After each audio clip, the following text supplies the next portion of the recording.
recibir a nuestro próximo invitado. Pensaba que venía un programa de radio. Y lo sorprendimos con toda esta parafernalia, con todo el estudio de acá en el canal de la ciudad. Bienvenido el doctor Ricardo Reutemann. El doctor es otorrinolaringólogo. Y vamos a ver, ¿qué son los acúfenos? ¿Qué es la tinnitus? Ahí está. Te lo pregunto de una manera tan graciosa que... Claro, acúfenos. Yo nunca, no es que nunca lo había escuchado. Hay dos maneras de nombrar lo mismo. Acúfenos y tinnitus quieren decir sonidos que oye una persona que no tienen ninguna fuente propia, externa, no vienen de afuera, son producidos por una parte del organismo del paciente. ¿Y cómo se da cuenta el paciente que hay un sonido que forma parte, que lo tenés adentro? Y bueno, primero buscando a ver si es afuera. Muchas veces la gente dice, bueno, es un motorcito, una heladera, algún ruido de algún aparato eléctrico. Y en realidad, cuando se da cuenta que nadie lo oye y solamente él, y que no hay nada prendido o nada encendido, y ahí va la consulta. Y ahí va la consulta. ¿Y cuánto tiempo toma el paciente en darse cuenta más o menos que tiene un zumbido y que no es un ruido externo? Mirá, depende de la edad. Por ejemplo, los chicos muchas veces no se dan cuenta y se creen que es normal, que todos tienen. Claro. Y en cambio los adultos rápidamente se dan cuenta de que es algo externo. Digamos que es algo que lo tienen ellos y no está en el exterior. ¿Y es común que los chicos tengan zumbidos? Mira, se piensa que es bastante común, pero es difícil que consulten, porque primero creen que es normal y segundo después tienen que charlar con los padres y convencerlos que lo tienen, y los padres a veces retrasan la consulta, así que hay chicos con acúfenos, nosotros vemos chicos que tienen ruidos en los oídos, pero no es una consulta muy frecuente comparada con adolescentes que ahora cada vez tienen más, porque una de las causas, la principal causa de tener ruidos en los oídos o en la cabeza es estar expuesto al ruido. El ruido va dañando la estructura del oído interno. Y es la causa más común de tener acúfenos. ¿Hay algún oficio, alguna profesión que hace que complique un poco más y todos los que trabajan en música, todos los que trabajan como aquí en lugares de sonido, que usen auriculares permanentemente, sí, los disjockeys. Claro, a mí me gusta usar la música, el retorno fuerte. No debería. No deberías. Tendrías que usarlo al nivel de una conversación, digamos. Por ejemplo, nosotros estamos ahora hablando y nuestro nivel de voz medido en unas unidades para eso que se llaman decibeles, más o menos llega a 60. Sí. Después de los 80, que sería un grito, si eso se mantiene en el tiempo empieza a dañar. Y a los chicos, entonces a los adolescentes se les da porque están totalmente todo el tiempo con los auriculares y todo el tiempo escuchando las cosas a través de tablet o celulares. Claro. Entonces es algo que viene creciendo bastante. Cada vez tenemos más consultas de adolescentes. ¿Y hay tratamiento? Y hay tratamiento. ¿Se cura? Se trata y muchas veces mejora mucho y hasta algunas veces se cura.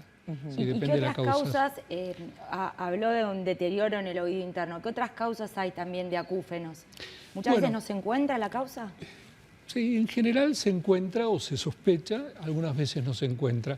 Pero, por ejemplo, se deteriora el sistema auditivo cuando uno recibe remedios tóxicos, que se llaman ototóxicos, que intoxican el oído. Muchos de esos son, por ejemplo, antibióticos inyectados que se usan en terapia intensiva. Hay uno muy conocido que es la gentamina o gentamicina, que es muy buena porque trata infecciones graves. Y sin embargo al oído le hace muy mal, daña unas células que se llaman células ciliadas internas y externas, sobre todo las externas, que permiten el mecanismo de la audición. Entonces cuando eso se daña el oído empieza a trabajar mal y genera un ruido que después va al cerebro y que se interpreta como acúfeno.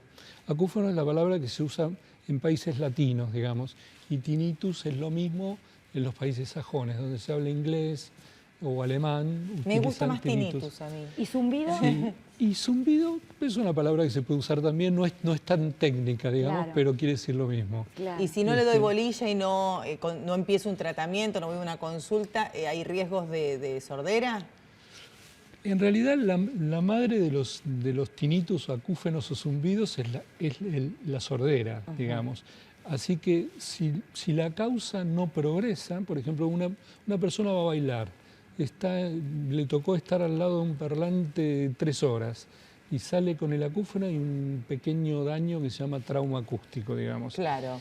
Si eso no ocurre de vuelta, el organismo puede repararlo y la cosa retroceder y no progresar. Si una persona, digamos, tiene una enfermedad que vaya deteriorando el sistema de la audición, la cosa va a ser progresiva. Claro. ¿Y hay distinta percepción de esto? En general hay como una clasificación, hay varias maneras de encarar eso. Por ejemplo, cuando viene un paciente al consultorio, uno le pregunta, hace lo que se llama escala visual analógica y le dice, mire, ¿cuánto le molesta? ¿De 1 o de 0 a 10? Entonces, si 0 es la menor molestia, que ni se preocupa, pone 0, 1, 2, 3, son molestias bajas. Si pone 10, uno ya sabe que está delante de una persona que está muy comprometida. Y después hay unas escalas que se utilizan que son más complejas. Por ejemplo, hay una que se llama Tinnitus Handicap Inventory, que es la cantidad de molestia que le provoca en la vida del paciente en distintas áreas el tener un acúfeno o un zumbido o un ruido en el oído o en los oídos. Y entonces es una escala que va de 0 a 100. Y por ejemplo, los que van de 0 a 25 son suaves, los que van de 25 a 50 son moderados, de 50 a 75 son serios y los demás son graves o intolerables o insoportables, los más difíciles de tratar. Claro. ¿Y el tratamiento?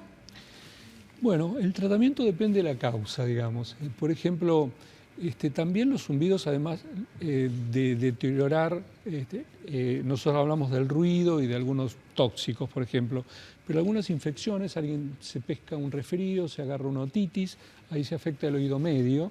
Claro. Si después de la otitis queda el tímpano perforado, queda alguna brida, alguna unión entre los huesitos, martillo, yunque y estribo, ¿se acuerdan del oído medio? Sí, ¿cómo olvidar ese nombre? Y entonces empieza a tironear, de alguna manera anda mal el oído, puede producirse un acúfeno. Entonces uno puede, en esos casos en que el origen esté en el oído medio, curar la otitis, curar la infección, si queda una perforación o una unión, hacer una cirugía, repararla, mejorar la audición y con eso mejora el acúfeno. Porque los acúfenos en general se asocian a disminuciones de la audición. Sí. Con cierto grado, muy importante o muy suave. Y todo eso produce acúfeno. Entonces, la mejor manera o una de las maneras de corregir los acúfenos es mejorar la audición. Por ejemplo, todos nosotros cuando nos vamos haciendo grandes, recién había un programa que había un gerontólogo que hablaba de cuando nos vamos creciendo, nos ocurre que la audición se va deteriorando, eso se llama presbiacusia. Sí. La presbiacusia se asocia muchas veces... Es terrible eso. Eso es muy feo. Es muy feo, es muy feo. Yo tengo no mamá que está sorda y tengo que si fuiste al COVID, le tenés que estar gritando, te pone nervioso hablar con uno. A él le tenés que hablar lento más bien. ¿Lento? Claro, porque tiene un deterioro en la comprensión. Te saca de las casillas hablar con una persona, claro, que va pasando el día y se ríe, pero es verdad. No, ¿qué pasa? Sí, dejá, no te digo nada. No, pero... Es terrible, es terrible. Entonces uno de los tratamientos para tratar los acúfenos es mejorar la audición. Muchas veces en gente grande hay que usar audífonos. Entonces, mejorando la audición, oyendo más lo de afuera que lo propio, la persona, mientras tiene el audífono puesto, no tiene sus acúfenos. Claro. Ese es un mecanismo. Mira. Después hay otro mecanismo más que se explica más desde la neurología. El cerebro humano tiene partes que bloquean con sustancias químicas que se llaman neurotransmisores, los ruidos propios. Por ejemplo, nosotros tres estamos con el corazón andando, que está latiendo, por suerte, y no lo estamos escuchando. Claro. Porque ese ruido normalmente llega al cerebro y en el cerebro hay una zona que se llama núcleo coclear dorsal, que está en una zona que se llama la protuberancia, cerca entre el bulbo y la... Bueno, cosas técnicas. Ya está hablando de cosas raras, me está excitando, te digo. No, bueno. Ese núcleo de células nerviosas se ocupa de bloquear los ruidos propios.